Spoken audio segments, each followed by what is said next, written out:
Hello, I'm doing a very different style of video. I'm currently sitting in front of my laptop and it's a little bit fuzzy, so if you can't get a bunch of pixels out and if you're wondering, where's the Canon?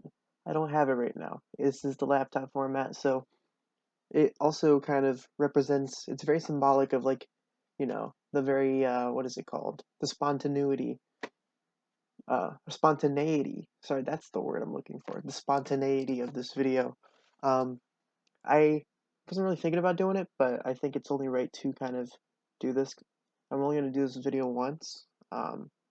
So it has been, wow, I haven't actually opened up about this whatsoever, ever, since this incident has begun, but I figured it's only important to kind of do this because, I feel like this might be like a coming to terms kind of thing. It has been nearly, well, I'm looking at the date right now. It's been almost 8 months since a friendship of mine ended, and I'm here to kind of talk to you about it. And this is kind of for the people who are in something that they are uncomfortable in, or something that they don't feel completely respected in. And it's going to be very brief, at least hopefully. That's the intention of the video. But if it's not, stick around if you're feeling like it. So I haven't really talked about it at all, but it's been 8 months since a friendship of mine ended. It was like around 2 years or so. Um, and yeah, it composed some great memories, really good memories. You might know what friendship I'm referring to if you are a part of the channel. Um, and, within those 2 years, I learned a lot about myself, made some new friends along the way, and I had a really good community college experience. And it was, some of the best parts of my life at that time. But as a friendship evolves, sometimes there can be roadblocks along the way or things revealed that you don't necessarily expect, and things that kind of come up and make you question things over time. And everybody. I often think about like the idea of like being a human being in like a world of literally millions of people in like your area. Well, I guess depending where you live, I don't know. You could be living in like a population 500 for all I know. And if you're one of the 500 people in whatever town you're from watching this right now, that's really dope. So what's up, guys? How you doing? But this is yeah. So I kind of like think about often like the idea that people are literally roaming the earth, walking day to day, and can encounter anybody from anywhere at any point. And it's very crazy to think that like the chances of running into somebody special that can change your life is very rare because the compatibility of people is something that you don't really know until you really jump into it.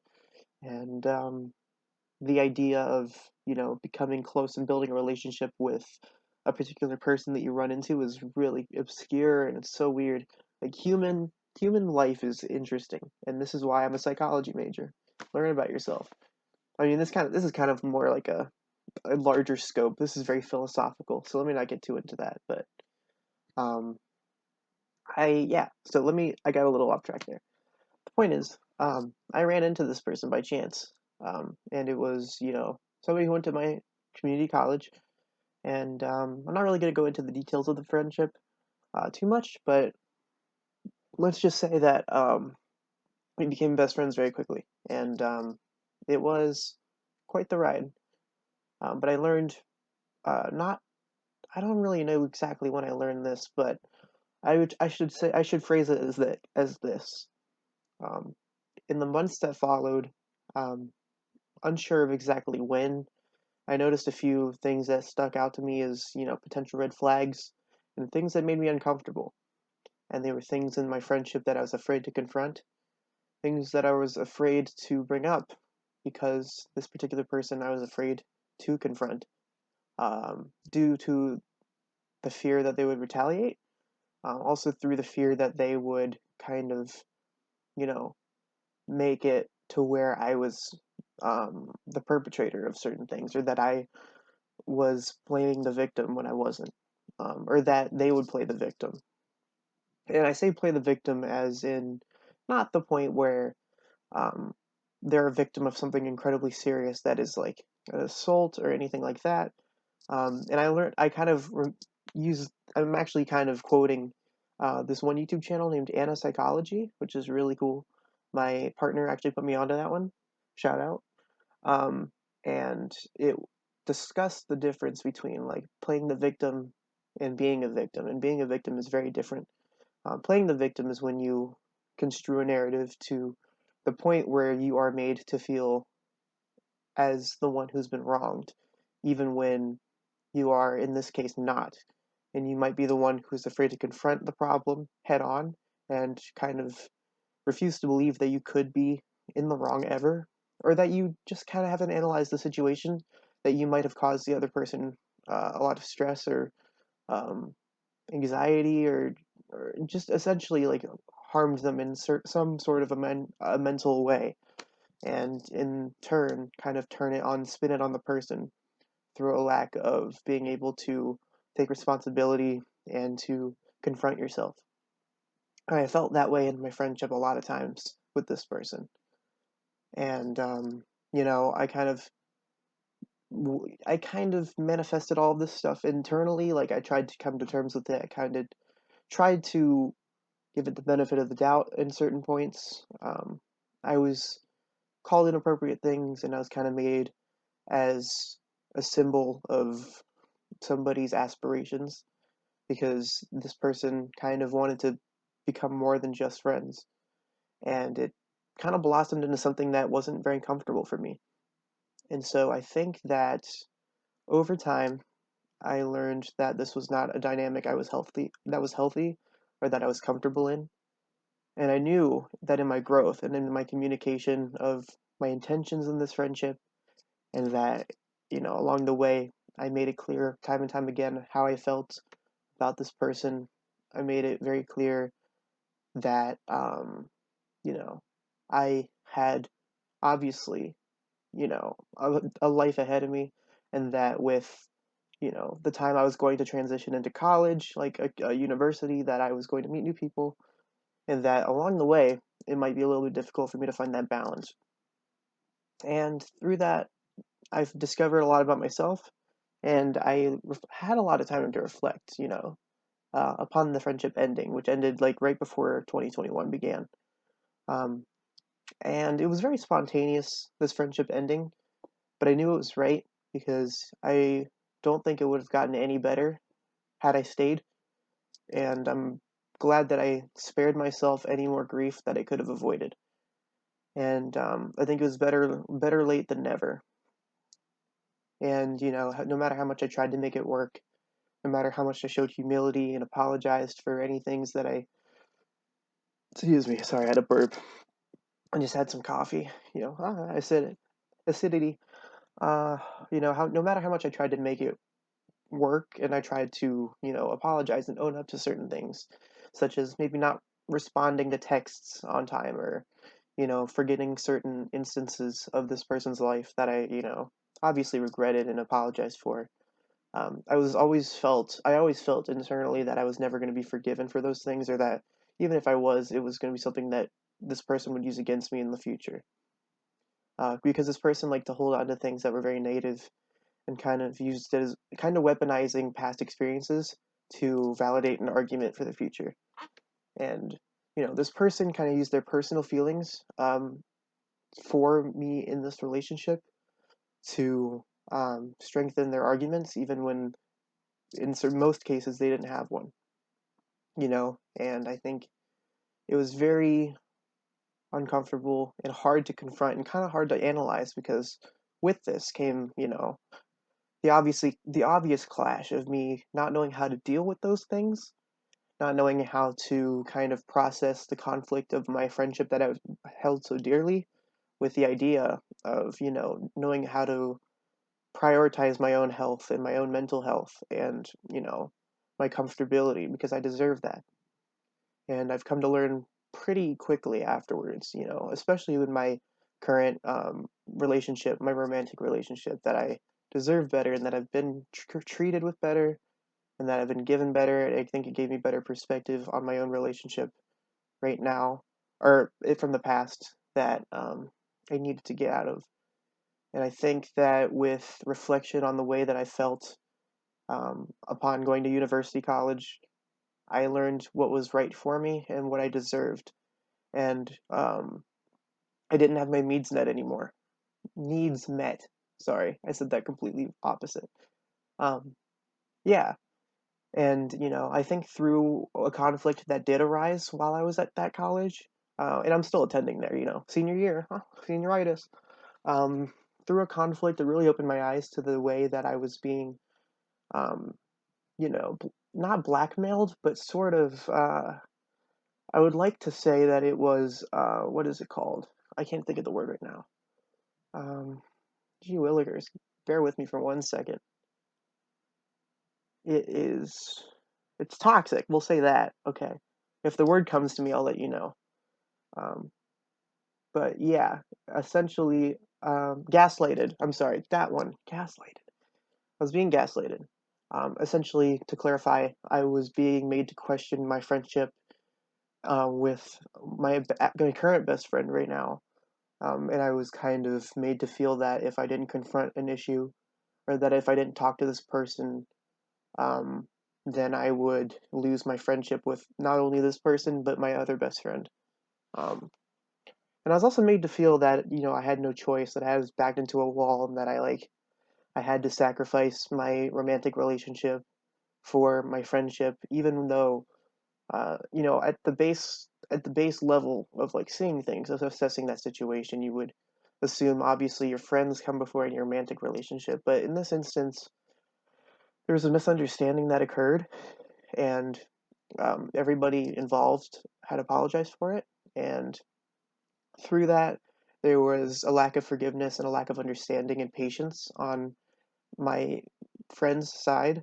And through that, it revealed a lot of true colors and further validated the feelings and the worries that I had had. And I think from then on out, I realized this isn't something that I need to stick around for, or that I'm not obligated to, because no matter how much the person might, try and claim that they cared, the way that they care is very important as well. And through care, there should be compassion and there should be understanding.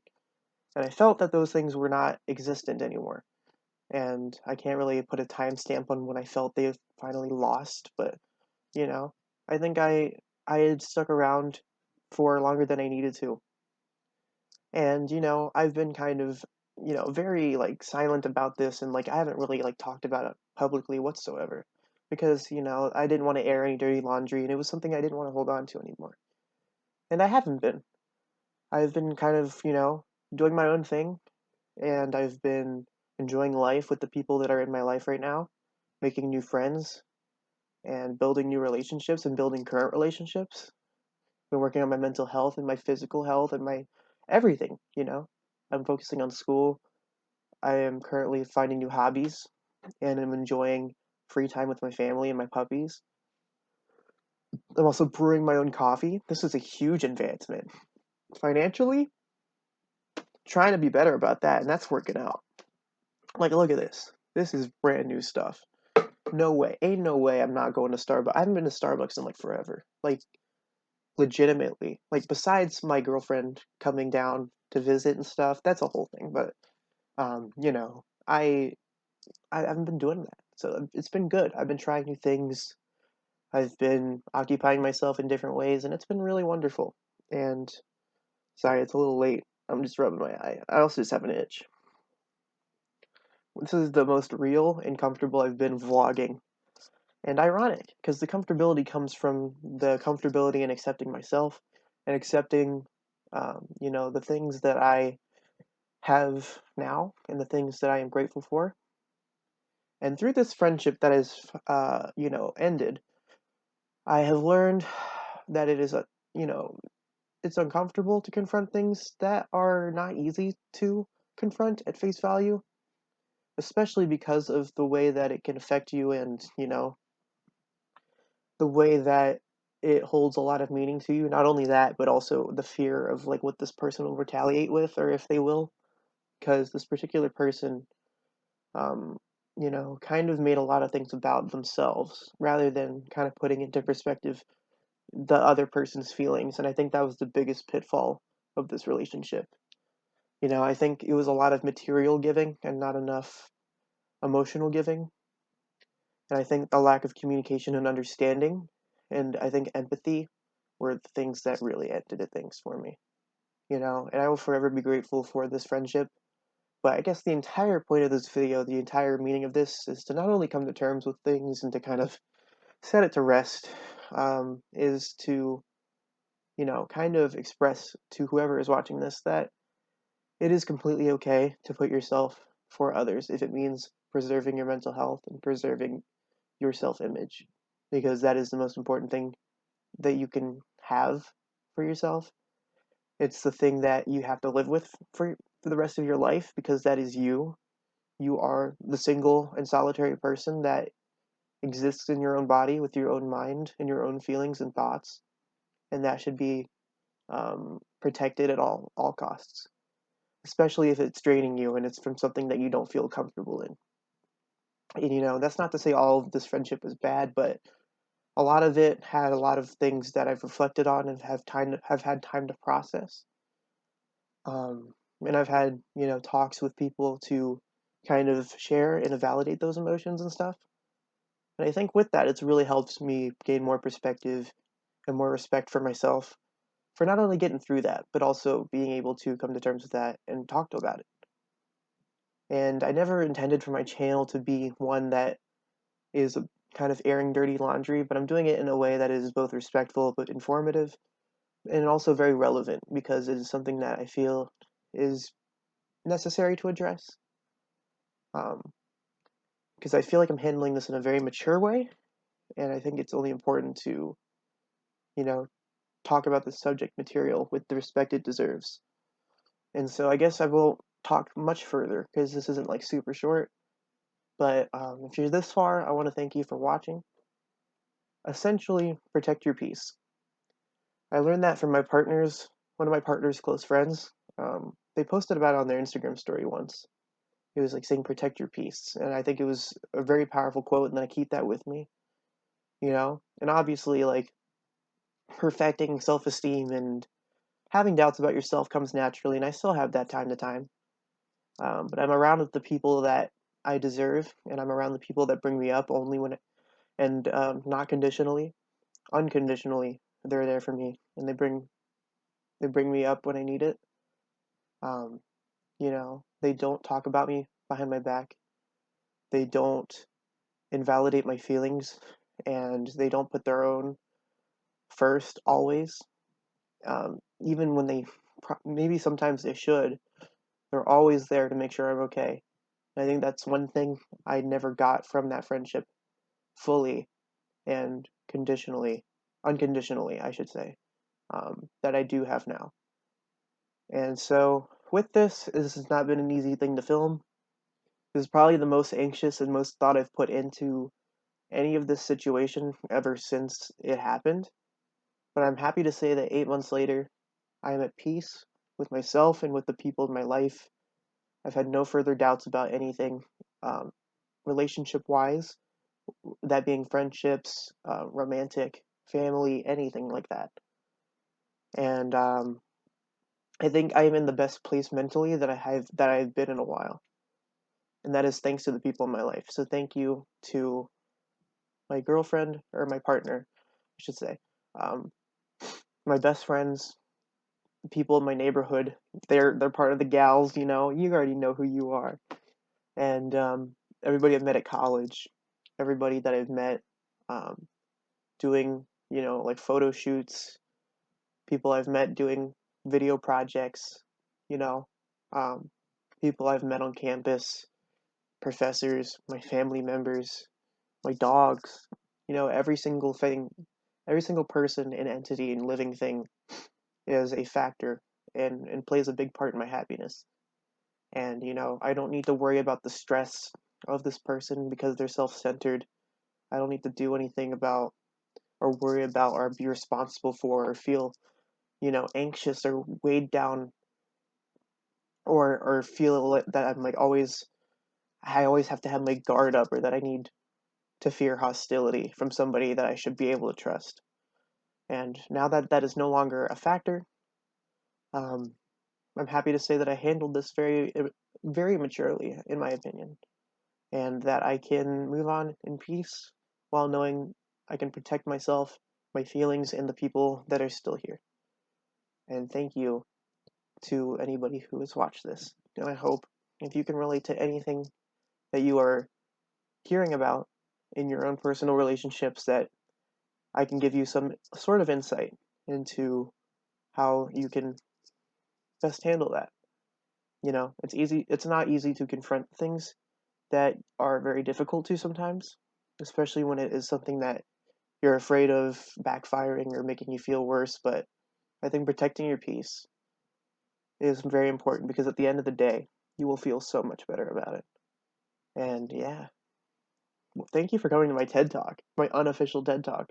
Universities sponsor TED Talks too. They do like TEDx, where like university spokespeople can come in and like speak, like student speakers. Oh, that's even alliteration. That's really good. That's really good. Anyways, vibe check complete. I appreciate y'all for watching, and this looks like this is being filmed out of a fucking coconut, but hey man, it needed to be said. Peace, and I hope you find yours.